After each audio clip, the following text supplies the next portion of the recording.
वर्णन किया जाता है इसमें, तो लोक रंजक रूप का वर्णन किया जाता है। पांचवा देखिए, वात्सल्य भाव एवं श्रृंगार रस की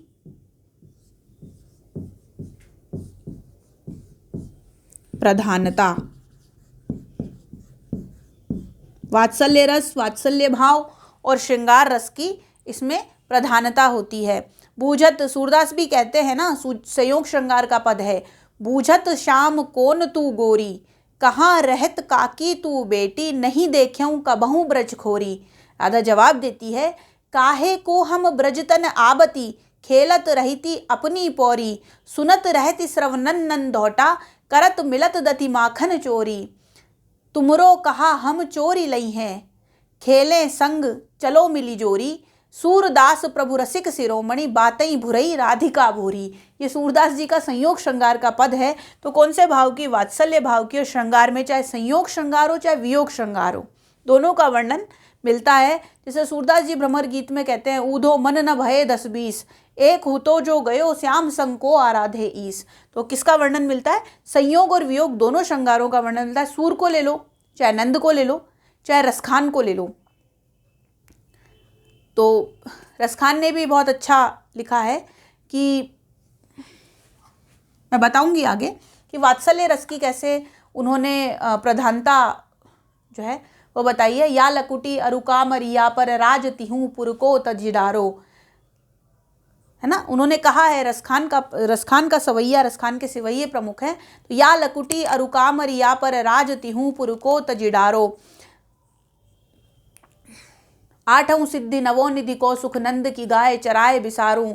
वह छवि को कई उनके पद हैं जो मैं आपको पढ़ाते समय बताऊंगी। उनके कई सवैये हैं रसखान के कि वो कैसे वात्सल्य भाव, ताही अहीर की छोहरियाँ छचिया बरी छाछ पे नाच नचावे, या कामदेव की करोड़ों कोटि कलाएं उस पर न्योछावर है, लेकिन काग के भाग बड़े सजनी हरि हाथ सो ले गयो माखन रोटी। तो कई सारे ऐसे पद हैं। दूरी भरे अतिशोभित श्याम तु तैसी बनी सिर सुंदर चोटी, खेलत खात फिरे अंगना पग पैजनी बाजती पीर कचोटी, वा छवि को रसखान बिलोकत बारत काम कला निज कोटी, और काग के भाग बड़े सजनी हरि हाथ सो ले गयो माखन रोटी। तो ऐसे कई सारे पद हैं, कई सारे सवैये हैं जिनकी रचना कृष्ण भक्त कवियों ने की, लेकिन वात्सल्य भाव और संयोग और वियोग श्रृंगार की प्रधानता रही। अगला देखिए,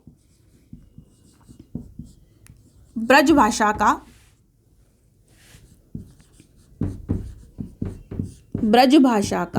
प्रयोग। अब इसमें भाषा कौन सी थी भाई? इसमें ब्रज भाषा थी। कौन सी भाषा थी? ब्रज भाषा थी। सब जानते हैं, हमने सबने पढ़ा है कि इस जो था वो ब्रज भाषा थी। अगला देखिए, गेय पद थे, गाए जाने योग्य पद थे। तो गेय पद और कौन सी शैली? मुक्तक शैली। कौन से थे भाई? हम गा ही रहे हैं ना आज। जो गेय पद और संगीतात्मकता थी, गेय पद थे, मुक्तक शैली थी, संगीतात्मकता थी। गेय पद थे, मुक्तक शैली थी और संगीतात्मकता थी, अलग अलग है ये। गेय पद थे, मुक्तक शैली थी। रामचंद्र शुक्ल ने एक बात कही है, आप सभी ध्यान रखना, कई बार ये प्रायः प्रश्न पूछा जाता है कि ये किसने कहा कि प्रबंध काव्य एक विस्तृत वनस्थली है और मुक्तक एक चुना हुआ गुलदस्ता। तो ये बात आचार्य रामचंद्र शुक्ल ने कही है कि मुक्तक जो है वो चुना हुआ गुलदस्ता है, और इस जो काव्य था, ये काव्य धारा थी, इसमें मुक्तक काव्यों का सर्वाधिक प्रयोग किया गया।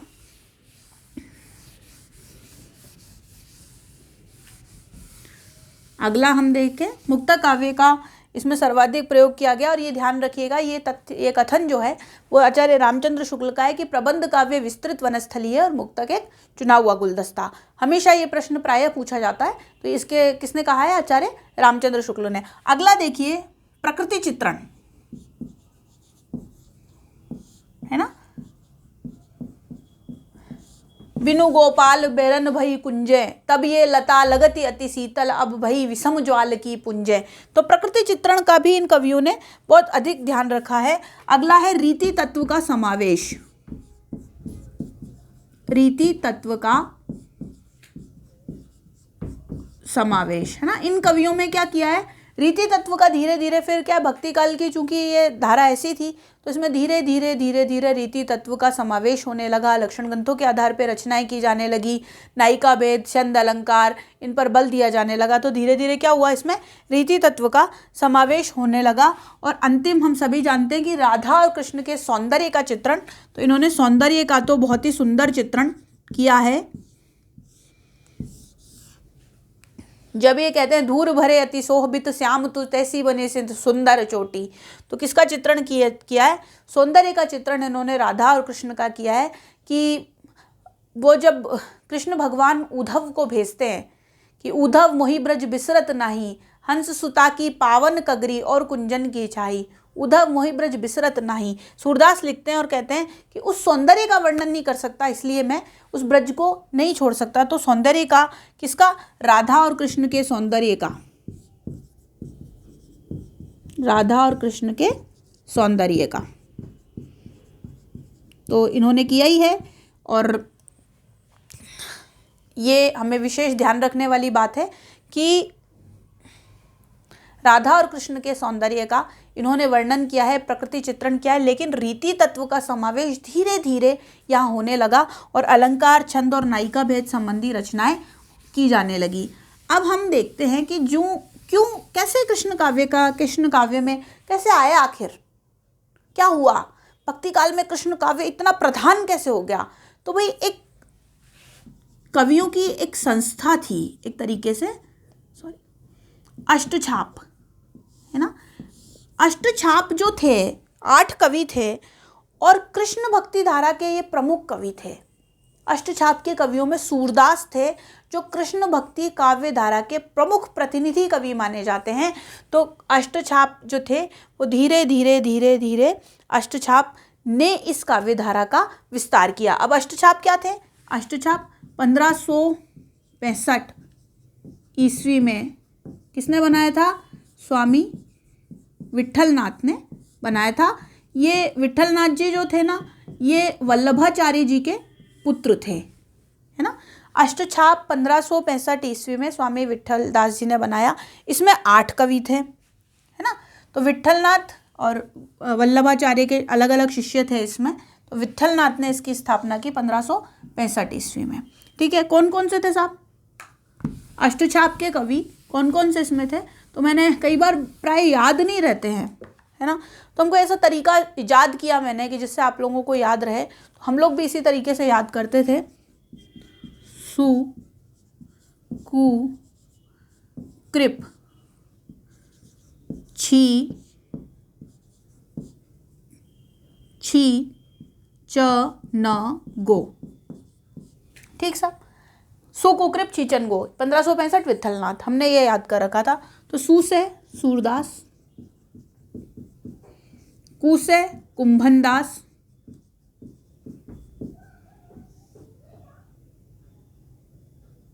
सु कु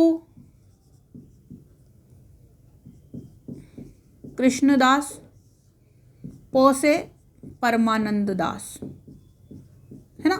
सु कुकृप, और ये सभी शिष्य थे किसके, वल्लभाचार्य जी के। अष्टछाप में सीनियर सिटीजन थे वही है, तो ये वल्लभाचार्य जी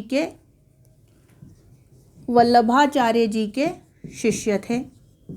कौन कौन से, सुकुकृप, सूरदास, कुंभनदास, कृष्णदास, परमानंद दास। फिर छी से छीत स्वामी, च से चतुर्भुज दास,